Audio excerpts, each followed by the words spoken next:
Olá, eu sou a Adriana Schelligan. E eu sou a Adriana Pena, e você está de novo aqui no DRI ao Quadrado.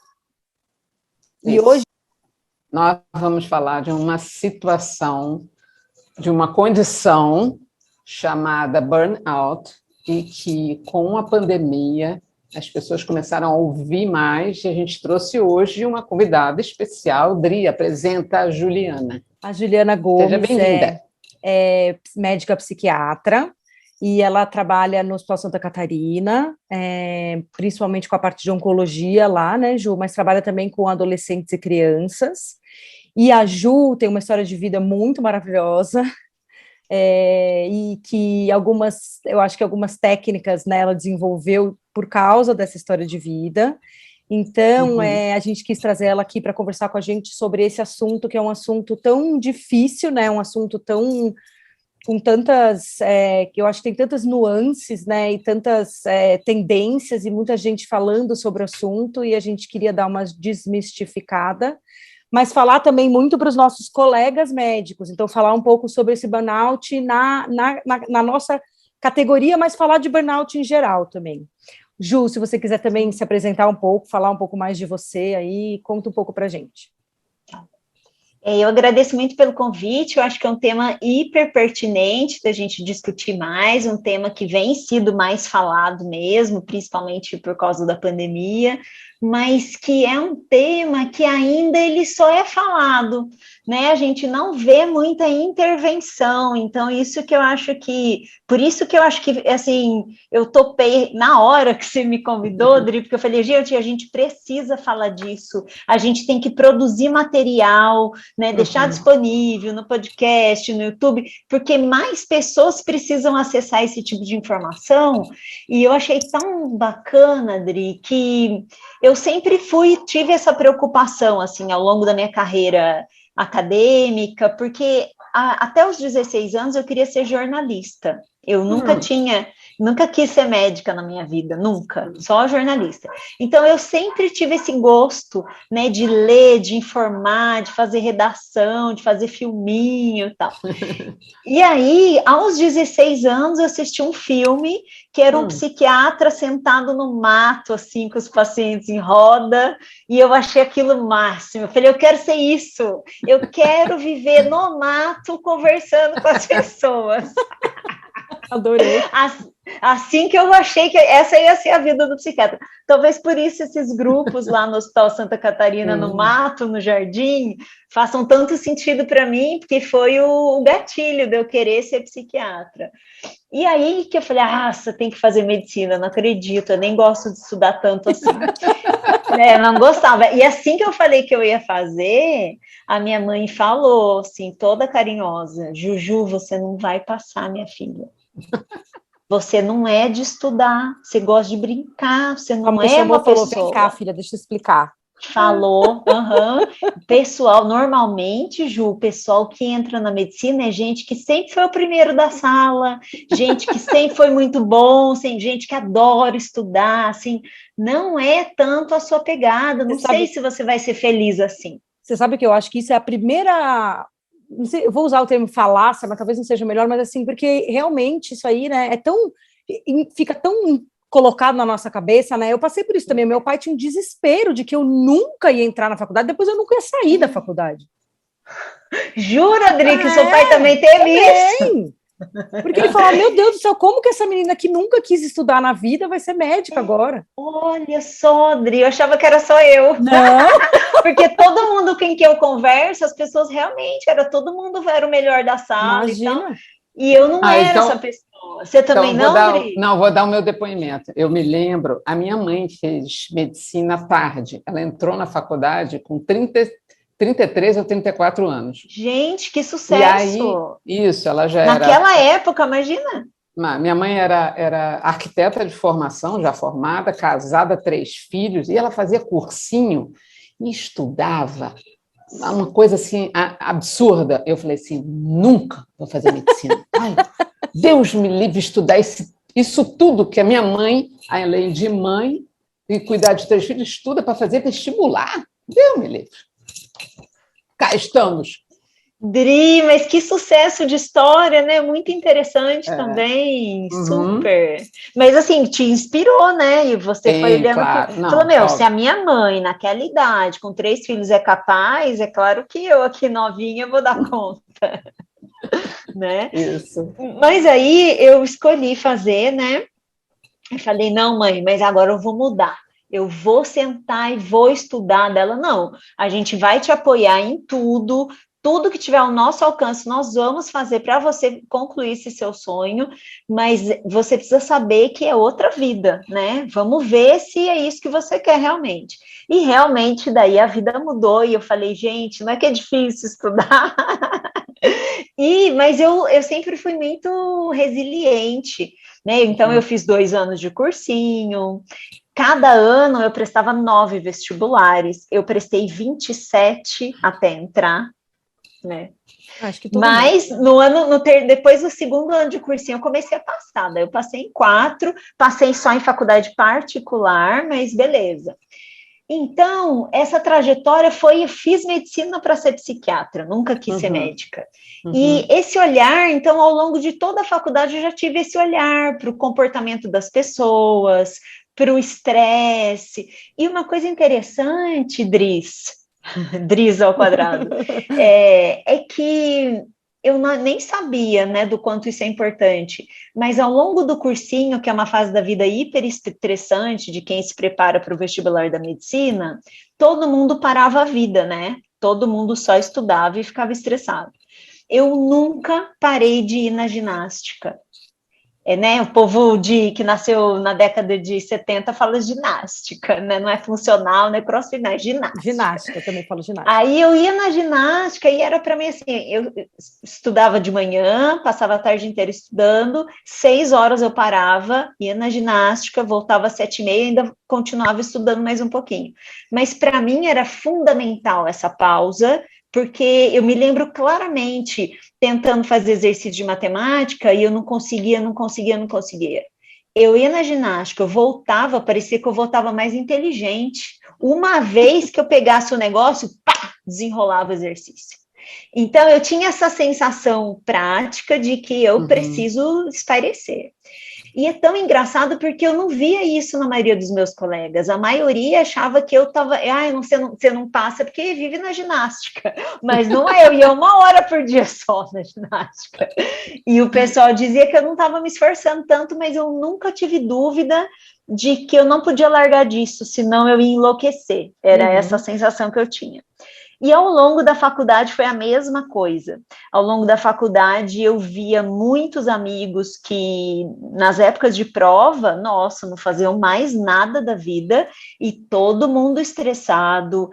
E logo que a gente começa a ver, né, os abusos de substância, de álcool, de maconha, eu achava intrigante que aqueles bem inteligentões mesmo, que arrasavam nas notas, eram os que mais se perdiam no uso das substâncias, porque eles estavam esgotados demais, eles precisavam e os que mais eram porra louca nas festas, né, e nos jogos, e nos encontros, eram sempre esses que precisavam dessa válvula, né, Ju? Exato. Isso era uma coisa que ficou bem marcada para mim, e eu sempre pensava, nossa, e eu era bem enquadradona, assim, na faculdade. Eu comecei a tomar cerveja com 35 anos, gente, eu não bebia na faculdade, E eu competia, eu fazia atletismo, porque eu era muito horrorosa nas bolas, tipo, eu ia sofrer um bullying horrível, porque ninguém me escolhia, que eu acabava com o time de verdade, né, de tão ruim que eu era.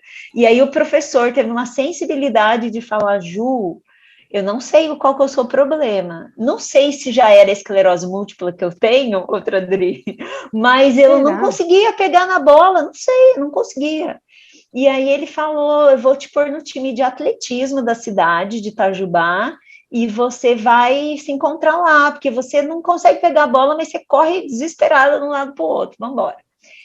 E aí foi também muito importante para mim, para a minha saúde mental, esse outro grupo, né, que não tinha nada a ver com a faculdade. O pessoal do atletismo é um pessoal mais simples, né? Eu vivi um outro universo, assim, que me fez muito bem mesmo. Só interrompendo você, isso é uma curiosidade, né?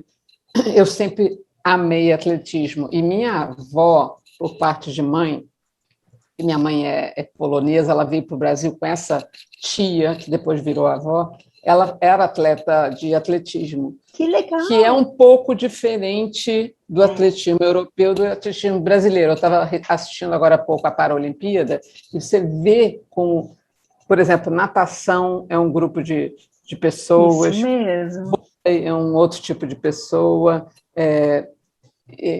hipismo é um outro, imagina. Sim.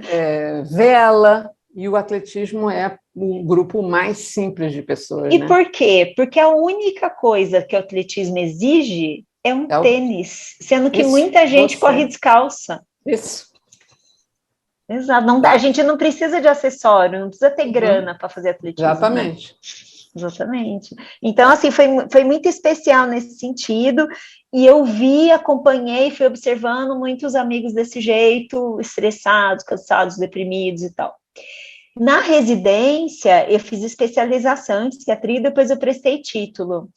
Mas nessa fase da vida, né, que a gente também trabalha 60 horas por semana e aquela correria, eu via muitos colegas adoecendo, né, com estresse, com depressão, muita gente sempre reclamando que não tinha tempo para nada, e eu me lembro que começaram a surgir os papos entre os amigos, assim, fulano, mas precisa trabalhar tanto? Será que não vai dar para viver com menos dinheiro e ter mais tempo para você? Né? E aí eu vi que esse papo de bem-estar, de wellness, foi tomando uma proporção maior. E aí a gente vai vendo, né? Depois de 10 anos, eu vou fazer 17 anos de formada. Isso hoje é muito prevalente, assim, né? Se antes as pessoas não estavam tão ligadas, hoje já tem um número muito maior de colegas médicos que falam, eu podia estar muito melhor de vida, mas não, minha qualidade de vida não vale, não. Então, eu tenho visto essa cultura crescer um pouco mais, mas ainda assim tem muita gente estressada, né? Tem muito erro no sistema, né? Então eu acho que a gente precisa pensar nisso. Eu ia até te falar que a gente teve um podcast que a gente falou de cuidados paliativos, e aí, como a gente fala, debandou um pouco também para o cuidado com o médico e tal, né? E com a gente e tal. E a gente até conversou sobre isso, eu e a Adriana, né? Eu tenho 15 anos de formado, 16. E eu também, assim, eu sempre fui uma pessoa que não queria trabalhar loucamente, e para mim sempre foi assim, eu não preciso, né, ser a pessoa mais rica do universo, eu não preciso ter o carro do ano, eu não preciso ter uma casa gigante, isso estava muito claro para mim. Lógico que eu tenho uma posição confortável, né, sempre tive uma posição confortável, de, assim, nunca passei dificuldade e tal, então eu acho que isso também contribui para que você tenha uma noção de que você não precisa de certas coisas.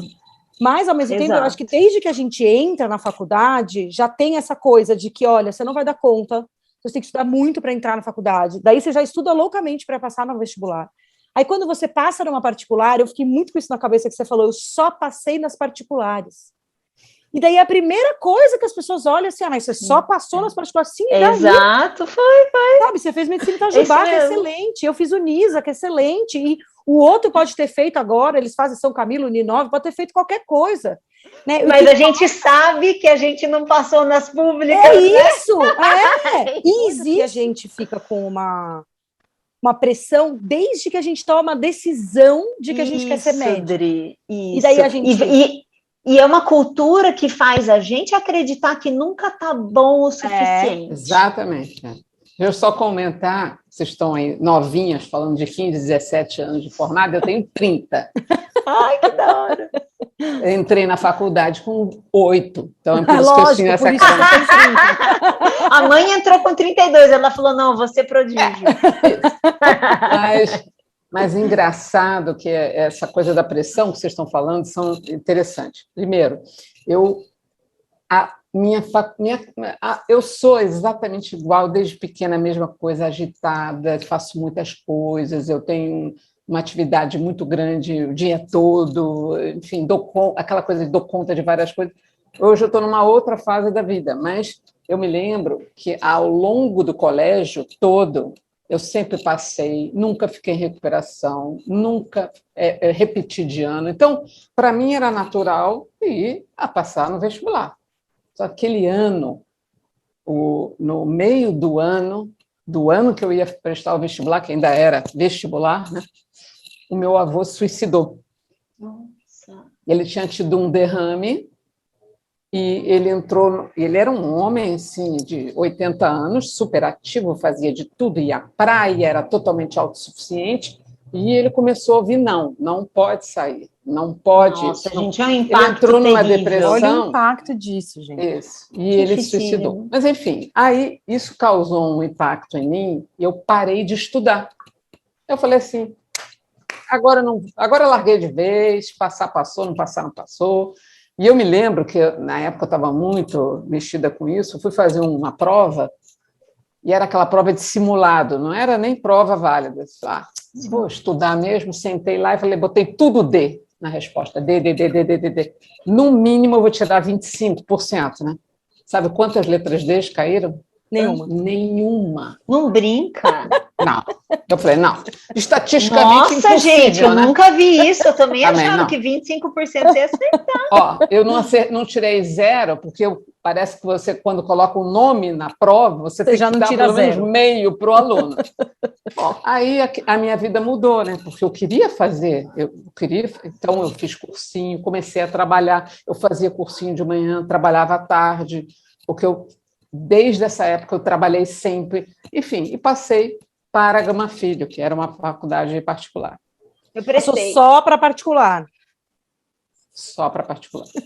E aí eu falei, pronto, meu Deus do céu, eu vou ter que estudar tudo de novo. Aí meu pai falou, não, você vai fazer a faculdade. E realmente, isso que você está falando é importante, porque você sofre uma pressão da sociedade já desde essa questão. Você passou, qual foi a faculdade, em que lugar, repetiu o vestibular. Então, e a pessoa, quando você vai ver a trajetória dessa pessoa, não está lá aos 18, 19 anos. Ela está lá na frente. Então, agora, eu com 30 anos, eu fiz a residência que eu queria. Na realidade, eu fiz 2 residências. Eu fiz hematologia na UERJ, fiz oncologia no INCA, depois fiz mestrado no INCA. Ou seja, tive uma trajetória que você pensaria assim, não, ela só poderia ter essa trajetória se tivesse estudado na UERJ, se tivesse estudado no UFRJ. Isso não tem nada a ver, hoje a gente sabe, né? Não, e eu queria... Mas isso é a pressão da sociedade também, como você, como profissional, né? E eu queria contar também, só fechar assim, né, de como a Ju falou da atividade física, né, enquanto estava fazendo cursinho, a Adri falou do trabalho, né, então fazia cursinho e trabalhava, porque também é um válvula de escape, né, você ter outra coisa para pensar, né? Isso. E quando eu fui fazer o segundo ano do cursinho, a minha mãe virou para mim e falou assim, então é o seguinte, porque daí eu falei para ela que eu não queria fazer um ano inteiro de cursinho, que eu não ia dar conta e tal. Ela falou, não tem problema, você vai trabalhar, então. E daí eu falei, tá bom, então eu vou trabalhar. Daí a minha mãe é psicóloga, conseguiu com um amigo dela, que é psiquiatra, lá na Unifesp, no PROAD, que é de adição e drogas, né, e tal. Legal, Adri, não sabia disso, que legal e saber. aí eu fui trabalhar no PROAD, trabalhei 6 meses no PROAD, fazendo, olha, quanta coisa você deve ter aprendido. Muita!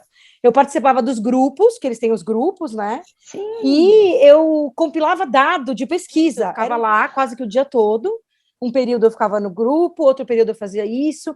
Conheci pessoas de muitos lugares, porque ia muita gente lá fazer pós-graduação lá. Então, tinha um cara de Moçambique, tinha um cara da Argentina, e tinha outras pessoas. E eu fui entendendo o que era também você ser médico naquele ambiente, né?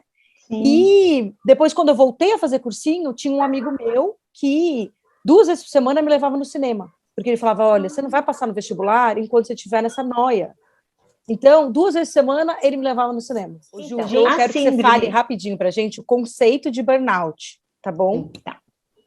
O conceito de burnout, ele está associado a uma apresentação clínica em decorrência do estilo de vida que a pessoa está vivendo, né? Então, assim, ele se aproxima de um estado depressivo, mas ele não preenche todos os critérios para depressão, mas ele acaba tendo uma apresentação semelhante, com um pouco menos de prejuízo na funcionalidade. Então, a pessoa deprimida, muitas vezes, ela tem mais prejuízo, ela não consegue fazer algumas coisas. E no burnout, a pessoa até consegue, mas com uma qualidade muito inferior da condição habitual dela.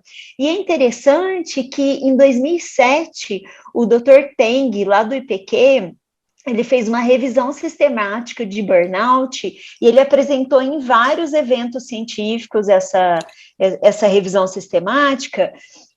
E aí o nome da revisão é assim, Síndrome de Burnout ou Estafa Profissional e os Transtornos Psiquiátricos.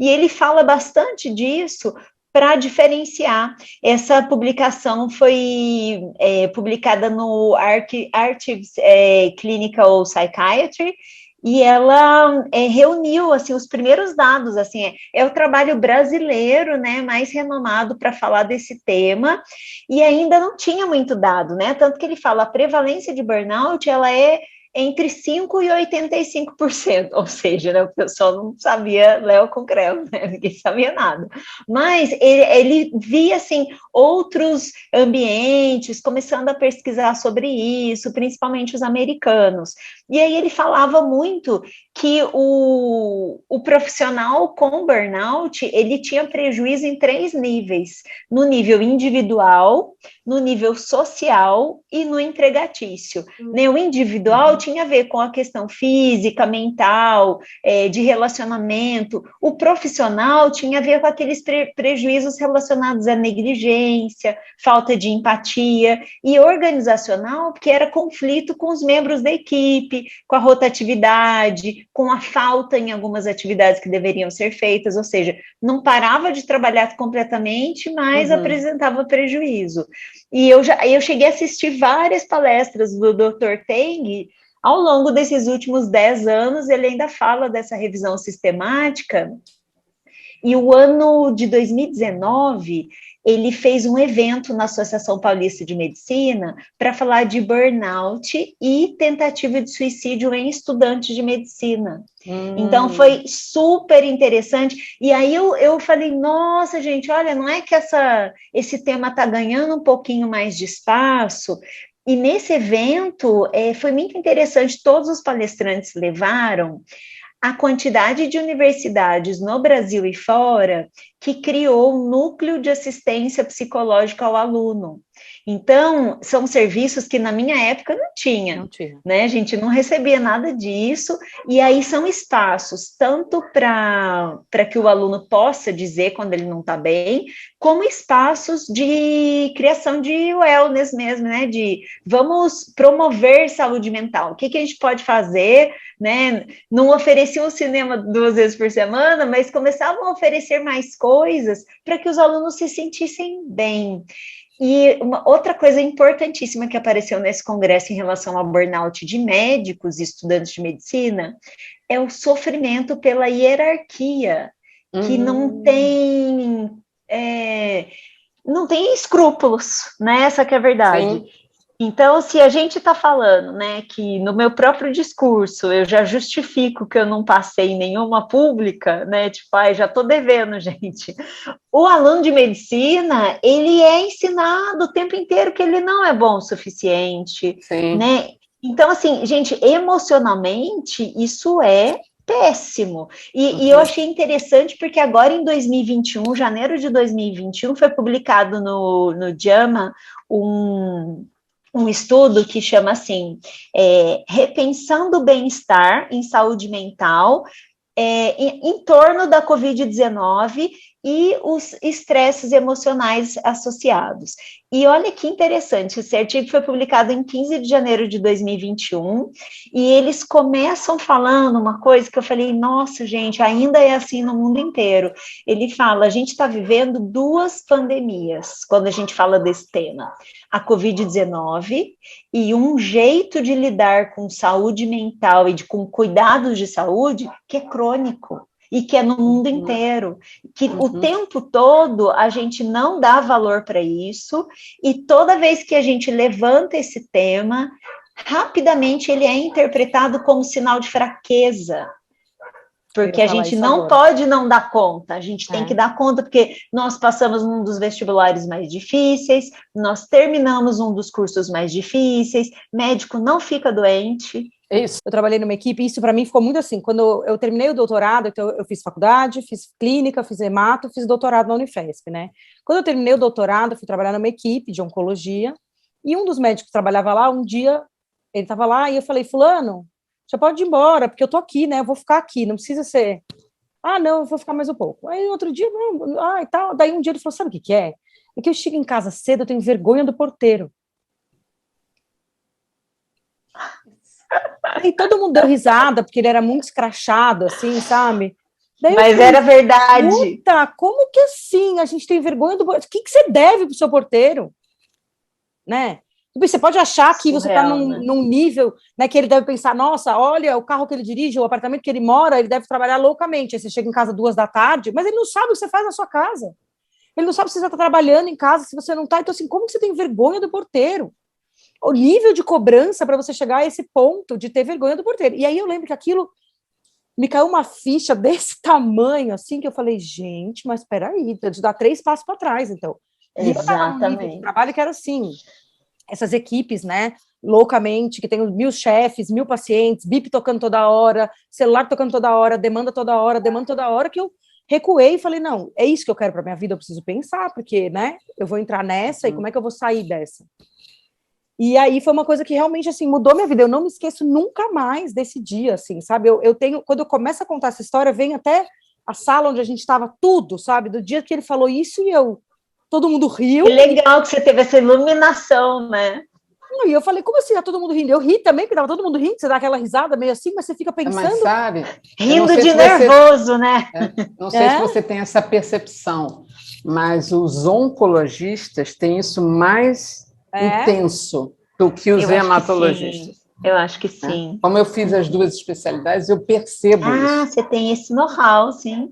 E tem algumas pesquisas mostrando, né, que das especialidades médicas, a oncologia... Tem. Essa pesquisa, eu vim preparada para esse podcast. Você estuda muito, eu também, tô aqui nos papéis.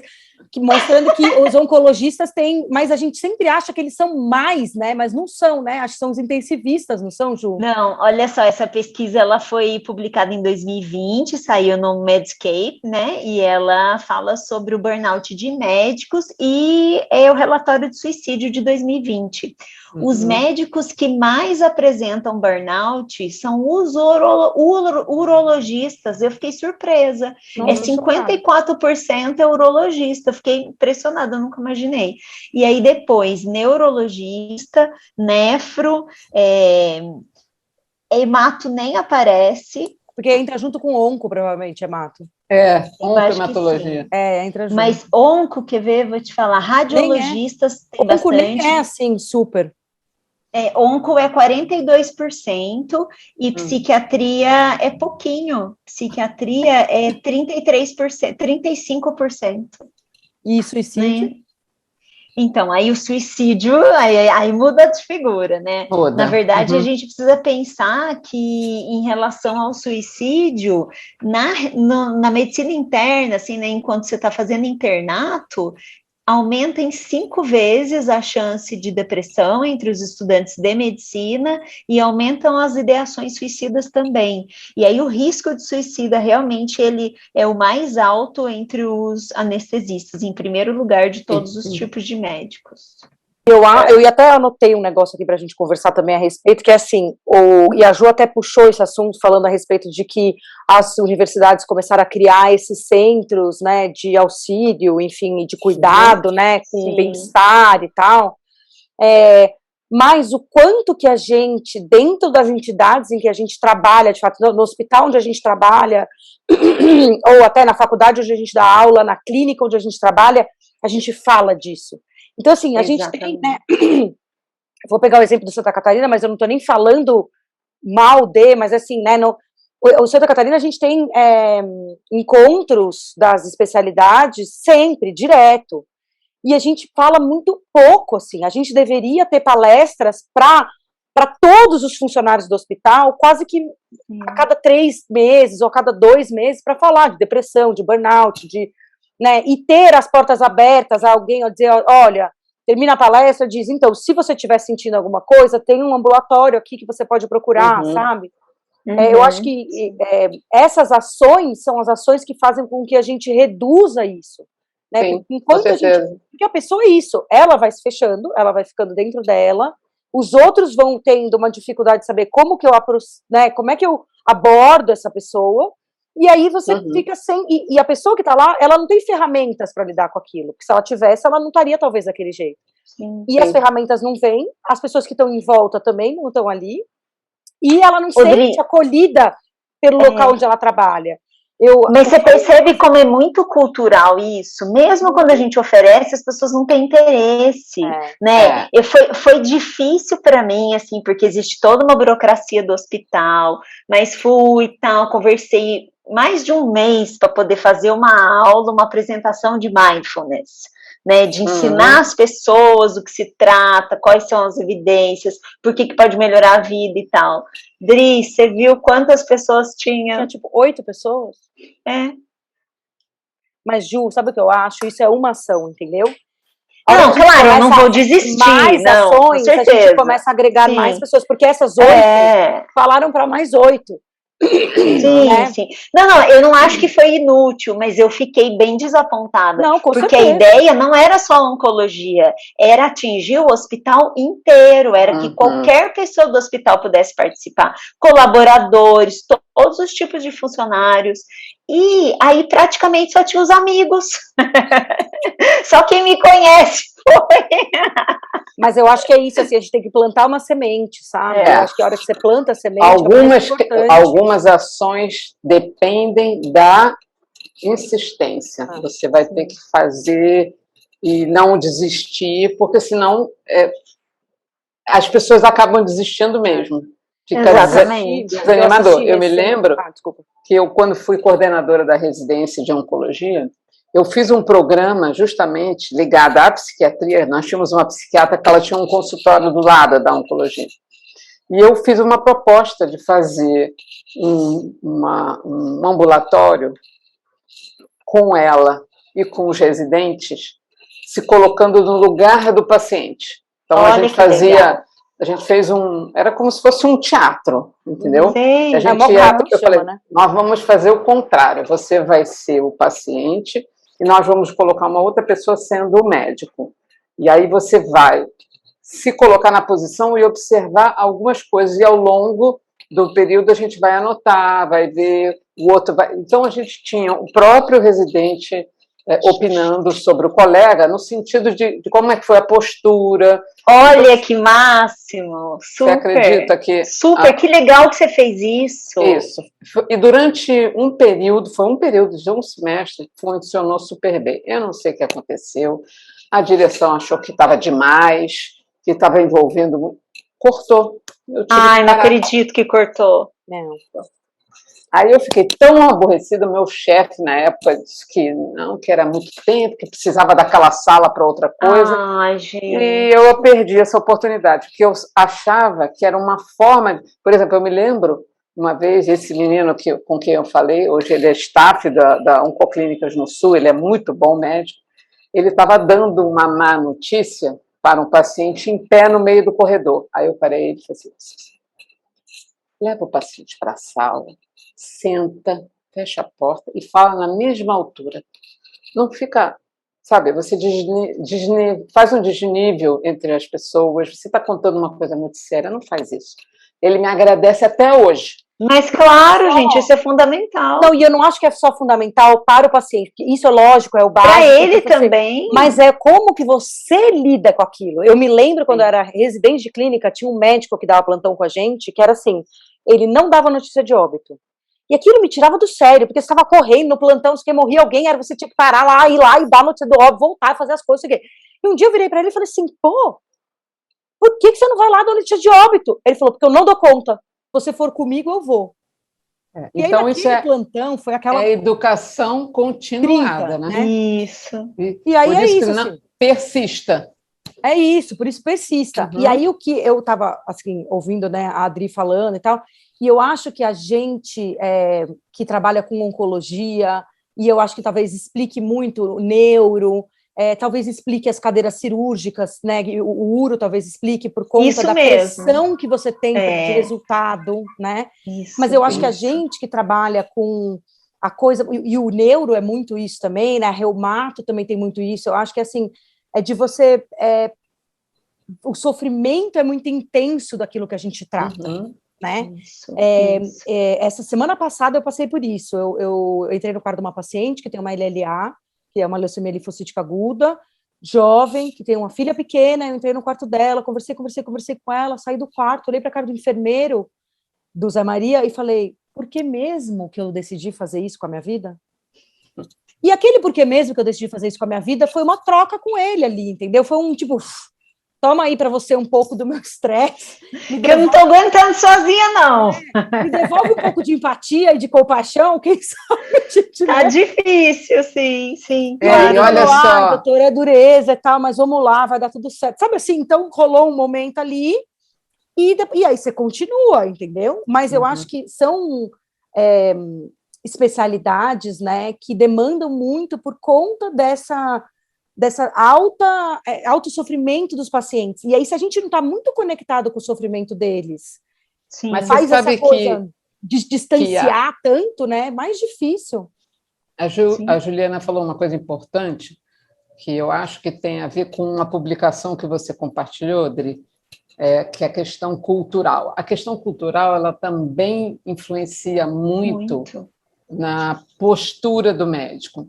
E foi interessante que a Adriana ela compartilhou uma carta de um médico oncologista que perdeu um filho com um tumor cerebral. Com 10 Essa anos. carta foi publicada no JCO, que é uma revista de oncologia clínica, e que tem sempre umas cartas e uns editoriais que eu gosto muito.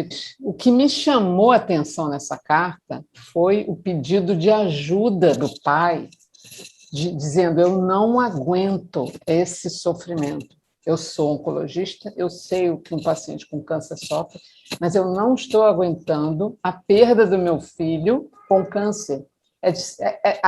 Era um grito de, por favor, me ajudem. E no final, ele ainda diz assim, me desculpem os meus pacientes, mas eu não sei se um dia eu vou conseguir voltar a trabalhar com isso.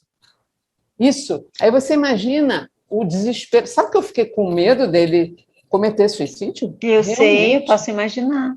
Porque ele tem uma esposa, ele tem uma filha, e o que importava era o fato dele, oncologista, perder um filho e o sofrimento que ele viu o filho todo no período ter.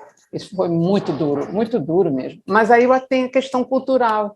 Você vê a forma... Ele mora nos Estados Unidos, mas ele é de origem indiana. Tem uma série de questões que também estão envolvidas do ponto de vista cultural nisso também, não é? Isso faz muita diferença. E aí você vê, né, uma coisa é você tratar com certo distanciamento, sim. A outra é quando é da sua família, né?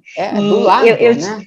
Eu tive pessoas, assim, muito importantes na minha formação que diziam, assim, frequentemente: gente, quando vocês forem escolher um tratamento, pensa se você ia dar aquilo se fosse seu irmão, se fosse sua mãe, seu pai, uma pessoa muito amada por você. Só faça para os seus pacientes o que você faria para os seus queridos. E, gente, isso muda tudo, não é verdade? Faz muita diferença no nosso dia a dia, e eu sempre penso nisso. Eu acho que me ajuda a conduzir muito bem a prática, assim, de um jeito que eu fico mais satisfeita. E eu acho que faz diferença na leveza que você tem em relação ao que você fez com os pacientes. Eu acho que faz diferença de fato, assim, quando você tem uma certeza de que você escolheu aquele tratamento por um motivo, sabe que o que você está fazendo é o que melhor você tem para oferecer para aquele paciente, você, de fato, fica leve, né? Fica, porque você fez tudo o que você podia, né? E se as coisas não dão certo, no final das contas, você entende que não, mas eu estava ali presente para aquele paciente, eu dei o meu melhor, né? Eu sempre falo para os residentes que a gente tem que se envolver com o paciente.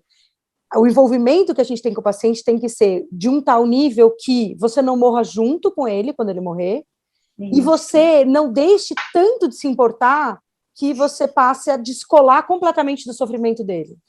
Exato.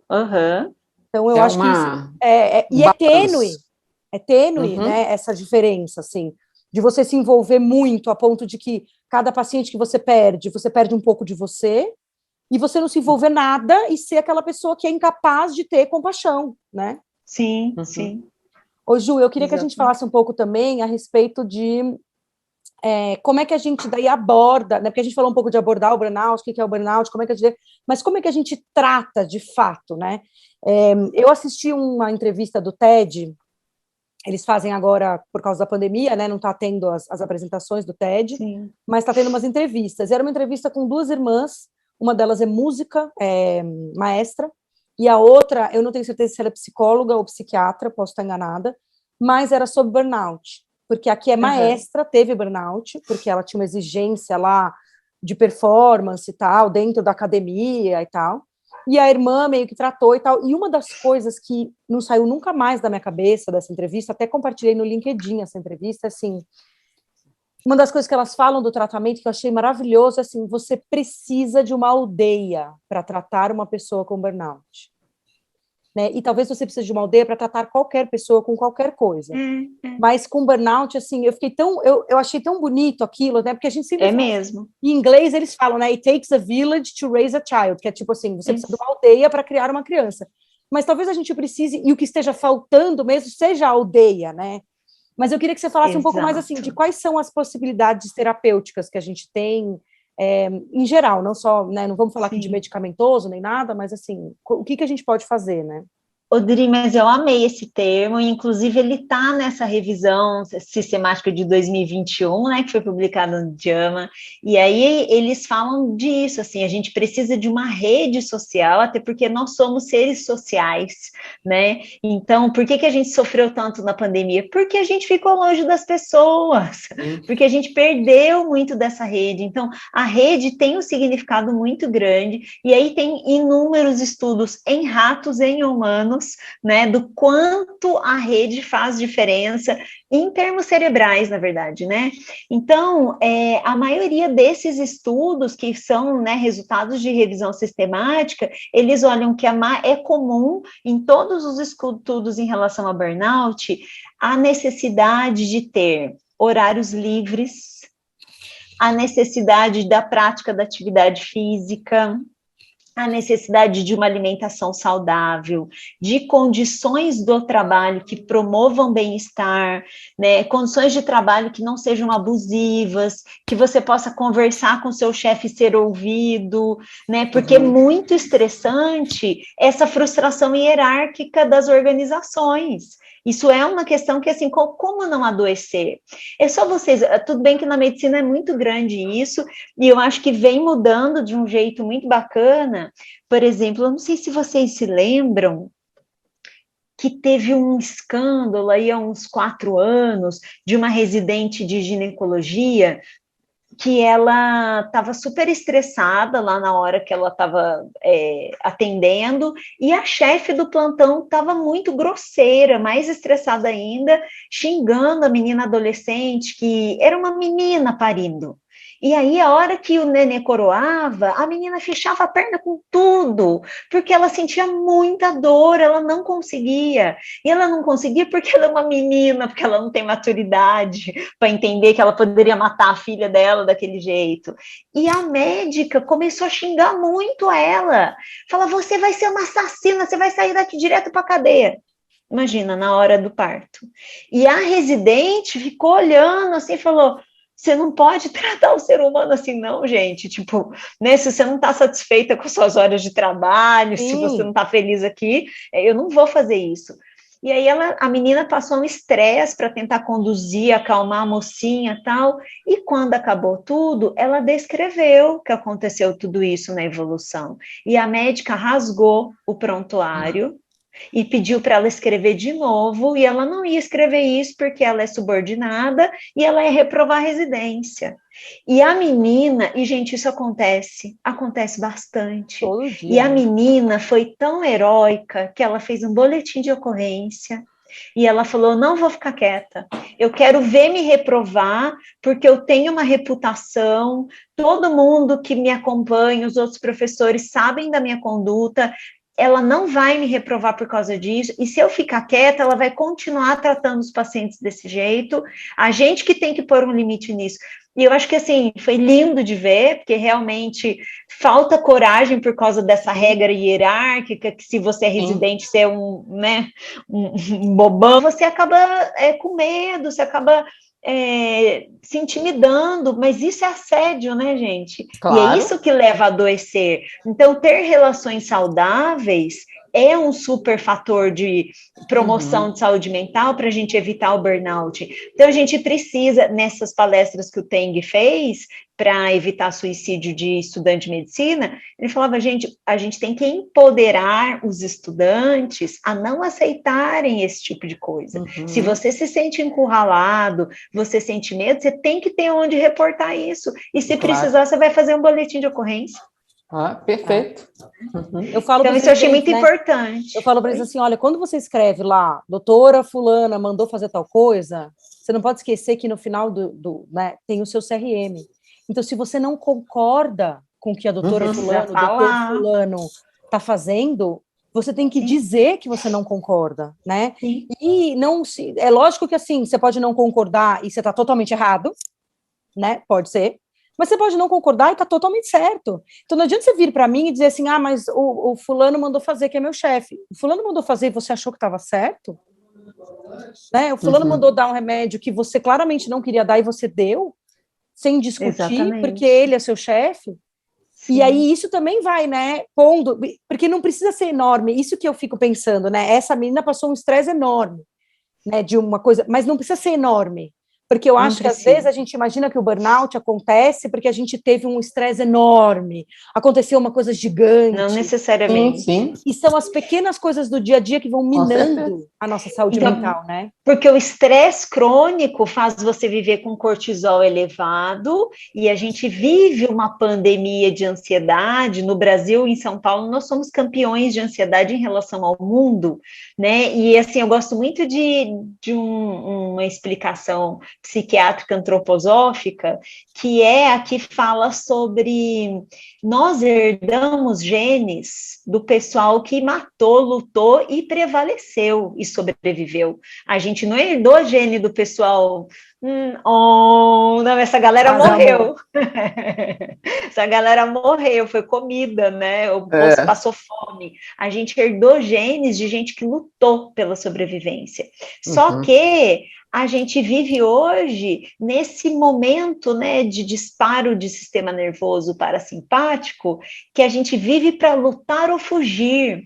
O tempo inteiro, a gente está sempre preparado para lutar ou fugir, só que não precisa mais tanto. Só que isso deixa um estresse elevado, cortisol lá em cima, um risco maior de ansiedade, de adoecimento de diversas formas e poucas válvulas de escape. Poucas condições de relaxar, de promover menor inflamação na amígdala cerebral, de poder curtir o momento. Então, é muito interessante, porque a palavra meditação foi a mais buscada no Google em 2020, no mundo. Então, as pessoas estão atrás de intervenções que possam gerar um bem-estar maior, uma tranquilidade, uma maneira de levar a vida mais leve e sentir prazer com isso. E eu acho que isso é incrível porque, culturalmente, a gente que não teve esse aprendizado da meditação, a gente se aproxima desse outro estilo de vida, né? Pouco a pouco. Sim.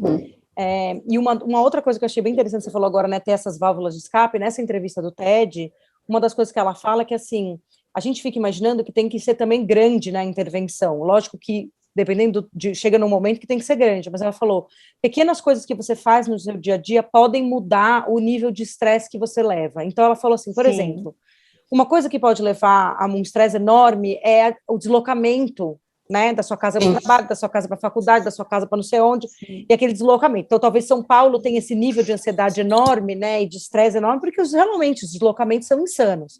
Agora, na pandemia, a gente teve uma melhora, mas agora a gente já está de novo assim. E elas são inglesas, essas duas, elas estavam falando. Então, assim, você chegou em casa, você perdeu o ônibus que você queria, ficou esperando no ponto, aí você pegou o próximo, daí estava lotado, daí você veio em pé, daí você chegou em casa, daí você está daquele jeito, com aquela coisa que você veio no ônibus, lotado, estressado, em pé, sendo empurrado, essa cabeça no vidro, não sei o que, é bem interessante o jeito que ela descreve. E é bem isso, né? Desce do ponto de ônibus e você entra na sua casa com toda essa carga. Então ela falou, experimenta dar uma volta no quarteirão antes de você entrar em casa, na hora que você desceu do ônibus. Que ótima dica. Respira, dá uma volta no quarteirão respirando e depois você entra em casa. Porque daí, o que estava te na pilha. Ficou no caminho. Ficou no quarteirão. Porque a hora que você entra em casa, vai ter outros gatilhos, vai ter criança chorando, enfim, se você tem filho ou não, o cachorro que fez xixi no carpete, o marido que quer alguma coisa, ou mesmo você que precisa um horário, né, já está atrasado para aquele horário e tal. Então, assim, se você tirar 5 minutos, não precisa nem dar a volta no quarteirão, na minha opinião, mas assim, para respirar antes de você entrar em casa, pensar. Isso, e aquilo ali ficou para fora. Eu passei aquele estresse, mas eu consigo entender que aquele estresse não me define, talvez você consiga ir virando aquela chave. Lógico que é muito mais fácil a gente falar disso do que a gente, de fato, fazer isso. Mas, Dri, a doutora Lei Raskowski, que é endócrino, maravilhosa, ela fez uma formação em Harvard de medicina do estilo de vida, ela trabalha muito com isso, importância de atividade física, alimentação saudável, meditação. Ela tem um projeto que chama Cérebro em Ação, que a ideia é fomentar esse tipo de informação para prevenir Alzheimer. E ela fala, Alzheimer começa, gente, 30 anos antes. Então, se a gente já começa a ter esse cuidado, não significa que vai envelhecer, vai ter Alzheimer. Você pode até ter o gene para ter Alzheimer e atrasar a manifestação da doença pelo estilo de vida. E ela conta que ela tenta, né, meditar pelo menos 10 minutos por dia, e de manhã é muito difícil, porque tem a rotina da casa, os filhos, à noite é muito difícil, porque daí está muito cansada. Então, ela adotou essa prática. A hora que eu chego em casa do trabalho, eu não subo. Eu fico no carro meditando 10 minutos e o porteiro vai lá perguntar se está tudo bem. Poxa, gostei dessa prática. Não é interessante, Dri? Nossa, porque ela falou, aí eu cheguei do carro na rua. Minha família não sabe que eu já cheguei na garagem. E aí eu tenho esses 10 minutos, eu me recomponho, eu deixo ali, a hora que eu entro na minha casa eu estou só para eles. Perfeito. Mas eu já tive o meu momento, eu já oxigenei o meu cérebro, eu já desacelerei, e ela falou, para mim funciona muito bem. Eu costumo também recomendar muito para os pacientes, falei, gente, cada um vai achar o seu horarinho, que é gostoso. Você sabe que lá na clínica, onde eu trabalho aqui no Grupo Oncoclínicas, antes da pandemia, eles tinham ginástica laboral e tinha massagem. Que legal! Nossa, eu nunca trabalhei em nenhum serviço médico que tivesse isso. Não, aí eu cheguei para a coordenadora e falei assim, e para médico não tem? Não, para médico não tem. Ah, não, mas eu vou entrar nessa lista. Aí eu sou uma pessoa que faço atividade física todo dia. Às 5h30 da manhã. É a hora do meu horário. E eu ouço sempre assim, ai, você é maluca. Bota a fotografia, até a Adri sabe. Bota a fotografia da lua às 5h30 da manhã, o Corcovado ainda está escurecido, o céu, eu vou para a natação, vou para o Pilates, mas é a minha hora.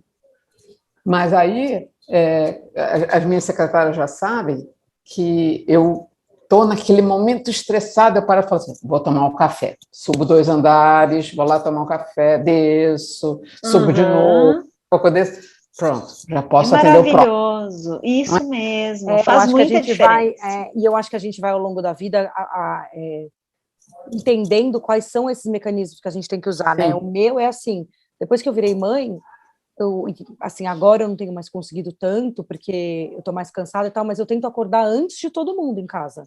Né? Isso é uma ótima. Porque daí é o único horário que eu tenho só para mim. Aí quando eu consigo é ótimo. Quando eu não consigo, eu tenho uma coisa que é assim, entre os pacientes, eu tenho que ter pelo menos 2 minutos eu tenho que limpar minha cabeça desse paciente para atender o próximo, porque se eu não limpar minha cabeça desse paciente e atender o próximo, eu vou entrar no próximo com o estresse do anterior. Sim. Então tem que fazer essas coisas, sabe? E eu acho que a gente vai Dri, eu preciso tanto fazer isso, viu? Eu não faço, eu emendo um paciente no outro. Não, e assim, eu, por exemplo, no Santa Marcelina, que é o serviço público, eu teria que emendar um paciente no outro, porque eu vou me atrasando. Né? Eu atendo 30 pacientes num dia. Só que quando você atende 30 pacientes num dia, se você não faz isso, você pira. Você não dá conta, exato. Exato. E eu acho que é isso, assim, a gente tem que ir entendendo esses mecanismos e trabalhando para que a gente possa realmente prevenir, né, esse burnout, mais do que depois ter que tratar, né, porque eu acho que a prevenção é a chave. Então, mas assim, grandes empresas já sacaram isso. né? Então, assim, grandes empresas, elas gastam, né, elas investem, não posso nem chamar de gasto, porque acho que é investimento, investem em promoção de saúde. Por exemplo, a Vivo, ela criou um aplicativo de meditação gratuito, né? Um aplicativo tão bom como o Calm, Headspace, que é o mais usado no mundo. Eu gosto do Calm. Né? Então, eu acho que, assim, à medida em que eles percebem que, pô, se a gente promove saúde, a gente tem menos gasto do que um funcionário afastado. Sabe que eu tenho uma paciente que está morando em Lisboa, e ela trabalha para como é que chama? Pipe Drive. É uma empresa estoniana e ela funciona no mundo inteiro. E essa mocinha, ela me disse que ela ficava com muito medo de falar para a chefe que não sabia alguma coisa e tal. E aí um dia ela ficou assim, tomou coragem, falou, olha, eu não estou sabendo fazer isso de verdade. E aí a chefe falou, nossa, difícil, né, menina? Também não sei, vamos ver se a gente descobre juntas. E ela ficou assim, ó. Gente, a chefe falou que não sabe também. Mas percebam esse modelo, como ele é diferente. E aí, modelo não é de cima para baixo, né? Exatamente, ele é horizontalizado, exatamente. E aí, essa mesma chefe chegou um dia lá e falou, gente, tal dia termine o que vocês tiverem para fazer até as 15 horas que a gente tem que fazer um trabalho externo. Aí todo mundo, não sei o quê. E tinha gente que riu, que tipo, parece que já sabia o que ia ser esse trabalho interno, e quando eles saíram para ver o que era yoga no parque, para todos os funcionários, e depois cerveja no parque. A minha paciente brasileira, gaúcha, ficou assim, gente, isso aqui é uma pegadinha, já que vai vir uma notícia horrível, eles vão despedir a gente. Eles fizeram isso para despedir depois, para a gente não ficar tão mal, porque não é possível. E não era, gente, isso é investimento de promoção de saúde mental. Então, é uma empresa que tem essa cultura, que acolhe, que ensina. Eu falei, gente, não vou querer sair daqui nunca, porque é o emprego dos sonhos. Tem uma pesquisa recente que foi feita durante a pandemia, mostrando que em alguns países, eu não vou lembrar quais agora, a redução da jornada de trabalho, né, você colocar mais um dia de descanso na semana, fez com que as pessoas fossem mais produtivas. E tem um outro que eu acho super interessante também, que é assim, colocar as crianças para entrar mais tarde na escola, então aquela coisa de entrar 7h30, 7 horas, né? Não, que eles viram, eu não sei se foi na Noruega, na Suécia. Com certeza na Noruega. Eu não sei onde que foi, que assim, as crianças começaram a entrar às 9, ou na Inglaterra, em vez de entrar às 7h30, e eles começaram a render na escola muito mais do que eles rendiam. Mas sabe que isso tem relação? Os adolescentes. Tem relação com a luz, né? Um período de luz. Então, hoje, os horários escolares na Inglaterra, como você falou, e em muitos países, é de 9 às 3. Isso. Porque o horário tem na época, né? Isso. Mas agora, o Canadá... desculpa, pode falar. Não, na Noruega, só para fechar esse assunto que é muito interessante, que eu adoro, porque eu tenho uma amiga minha que é casada com um norueguês, e eu conheço algumas histórias assim parecidas. Então, por exemplo, na Noruega, a sociedade tem a sociedade A e a sociedade B. Como é que funciona isso? Ao invés de ser tudo de 9 às 5, 9 to 5, que é aquela coisa americana, né? As coisas são um pouco mais longas, com menos pessoas. Então, na hora que você for fazer um application para eu sou bibliotecária, mas eu não consigo acordar cedo. Então, você vai para a parte da tarde. Essa adequação do ritmo circadiano de cada um. Eu sou bancária, mas depois das 4 da tarde não sou ninguém. Você vai para a parte da manhã. Então, o deslocamento das pessoas ao longo da cidade não é aquela maluquice que é todo mundo indo de manhã, todo mundo voltando à tarde. Não, você tem deslocamentos ao longo do dia, porque você tem grupos de pessoas trabalhando ao longo do dia inteiro. Então, você consegue ter turnos com pessoas equilibradas mental, física e psiquicamente para aquele turno. E quantas vezes vocês já ouviram amigas ou colegas dizendo, gente, eu não consigo acordar cedo. Ai, gente, quantas pessoas? Eu não consigo estudar de noite. Cada um tem o seu círculo, maneira diferente. Então, eu sou diurna. Eu também. Eu sou totalmente diurna. Também. Às 7 da noite eu sou mais ninguém. Me esquece, eu não sou mais ninguém também. Quando me convida para dar aula à noite, assistir aula à noite, eu falo, ai, gente, sério, não pode ser mais cedo.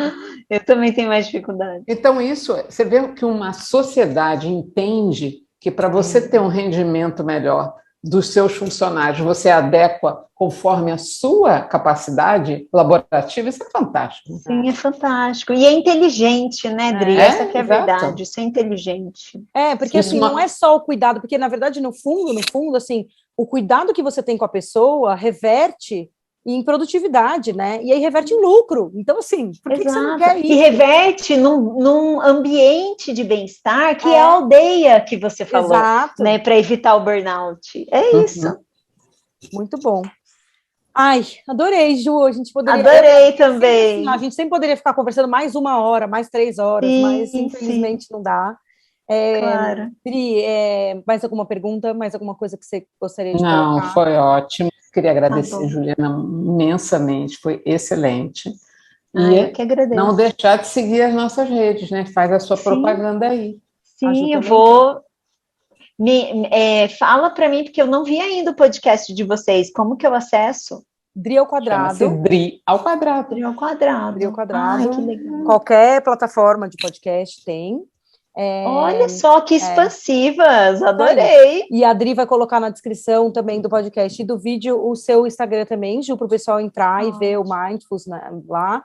E depois também a gente pode até gravar um vidinho curto, se você puder, Ju, contando, porque eu falei da sua trajetória de vida no começo e a gente acabou falando muito da medicina e a gente não falou de uma parte super importante. Então, eu ia chegar lá, mas esqueci. E a gente foi falando de outras coisas e tal, mas é super legal. Então, se você puder gravar um vídeo curto, a gente até coloca assim, depois do podcast, 5 minutos, conheça a história da Ju, alguma coisa assim, sabe? Porque eu acho que realmente é inspirador, sabe? Ai, desculpa, Adri, não, imagina, a gente também se perdeu, porque eu também depois não te perguntei, então, mas acho que vale a pena, tá bom?